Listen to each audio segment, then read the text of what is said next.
So I decided that I wanted to record myself starting some seeds. If you live in a warmer zone, I'd say like 8, 9, 10, you can actually start your pepper seeds and eggplant seeds now. And I would strongly recommend that if you want your pepper and eggplant seeds, like the seedlings, to be pretty strong, that you start them now, simply because they take a long time to germinate, especially if you're growing hot peppers. For instance, I'm growing some scorpion peppers. They're super hot.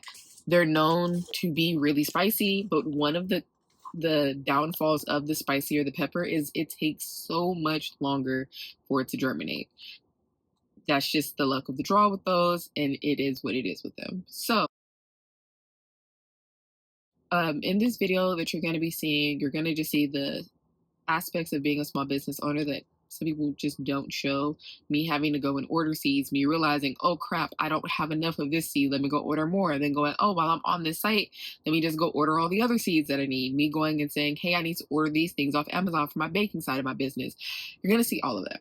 And then at the very end, you're going to see me starting over 100 pepper and eggplant seeds. And they're now sitting on a shelf behind me under a grow light. Even though they're in the greenhouse, I still have a grow light in here just to make sure I have extra supplemental light. You don't have to have a greenhouse. You don't have to have grow lights. When I first started out, I literally used to just put my seeds in a paper towel, in a Ziploc bag, let them sprout, put them in some soil, put them in a sunny window, and they were still fine. Will you get the best seedlings from that? Probably not. But will you get seedlings that are affordable that you can still plant? Yes. And the thing with gardening is it does not have to be expensive. If you can afford to do things like having a greenhouse and having grow lights, do that. But if you cannot afford to do those things, please start simply. Start by putting seeds in paper towels. It doesn't have to be expensive to grow your own food. It doesn't have to be expensive to start your own business. It just doesn't. It all depends on what you have and being resourceful. So I hope you enjoyed this video of me showing you the background of being a small business owner, doing everything when my kids have gone to sleep for the night, and trying to knock out as much stuff as possible. You will be seeing more seed starting videos because this is just round one of many, because I also will be selling plant starts, so I have to start like 700 or 800 seeds, which is going to be so fun. It's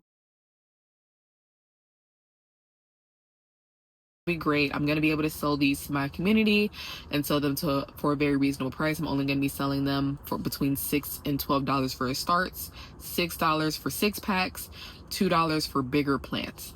Simple as that. So it'll be very affordable, very practical, and something that a lot of people within my community can do, especially people who don't have the time, energy, or resources to start their own seeds. More than happy to start seeds for them, including the rare varieties, and not charge any extra cost, because I believe strongly that everything should be affordable and everything should be accessible to anybody, no matter what your circumstance or what your background is. So enjoy. So here you see me just going and looking for certain things that I needed. I realized that I now needed to get a larger solar battery so that way when I'm at my pop events, I can actually have a heater or a fan, because it's Houston. We get really, really hot, and I also don't handle the cold very well. So you see me going through all of those things and trying to figure out and then put on some music.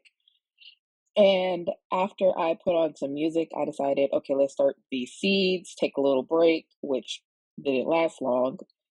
And I am gonna fill up my tray with everything and make all of my labels for my peppers and eggplants, like I said before, and make sure I have all of that just organized so it's a little bit easier for me in the long run.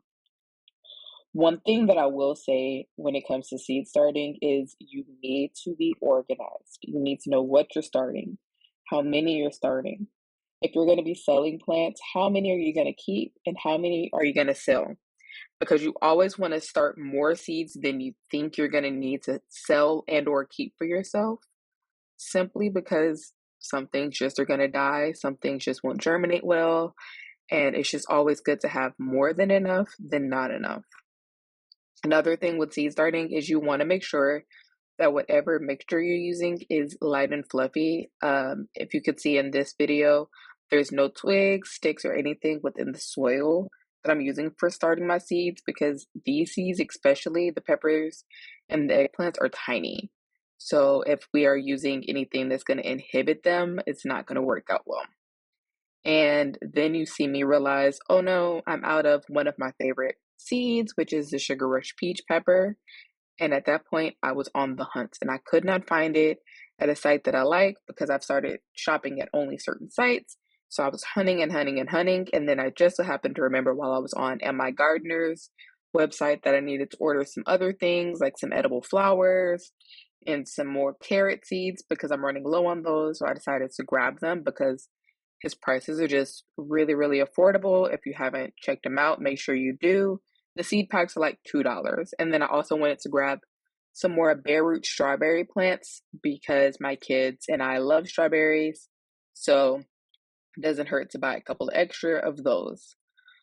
Another thing that you will see me doing throughout not only this seed starting video, but others, is try to keep track of what I have. That's why you see me immediately going and buying more seeds, because if you wait until later, you may forget to buy it. At least I do. I have ADHD, so it tends to be, if I don't do it right then, it's probably not going to get done at all. And that's just going to lead me down the rabbit hole of not having the seeds. And then when it's time to plant it, being upset because I couldn't find the seed pack that I wanted in time. You may notice me doing something while sowing these seeds that is a little bit strange. And what I'm doing is twofold. One thing that I'm doing that some people don't enjoy doing is over sowing my cells. And what that means is that I am putting more than one seed per cell. The reason being is not everything's going to germinate, like I said, and I know that my pepper seeds tend to have a lower germination rate. It's just something that I've noticed over the years, that peppers don't germinate as well, especially if they're not like first year seeds. And these aren't first year seeds. These are most of them second and third year seeds. So I'm just trying to finish up those before I order more of them. So you will see me doing that. And then the other thing is, you'll notice that I'm randomly pressing down on the soil after the seeds are placed. That's just to make sure that the seed has really, really good contact with the soil. I will be sprinkling some soil on top after I finish everything, but if you do not have good contact with the seed in the soil, it will not germinate properly, or it'll take so much longer than it really needs to, and it won't have adequate access to water. So those are just some things that I would recommend, is to make sure that you're oversowing and that you're going ahead and pressing those seeds down. Finally found the Sugar Rush peach peppers. I found them at So Right Seeds, and again, amazing affordable prices. Was able to get some from there. Looked at a couple other sites and got some ideas of what I would want, and then went back on So Right and purchased some other spicy pepper plants, some super hots, and all those type of things. So that way next year, when it's time for me to make my hot sauces, I can make hot sauce that's really, really spicy for those who like it, and make hot sauce that's mildly spicy for those who want that as well, because it's always good to just have a little bit of a mix. And then after I order all of my seeds, you'll see me just go back into finishing up sewing everything. 1, 2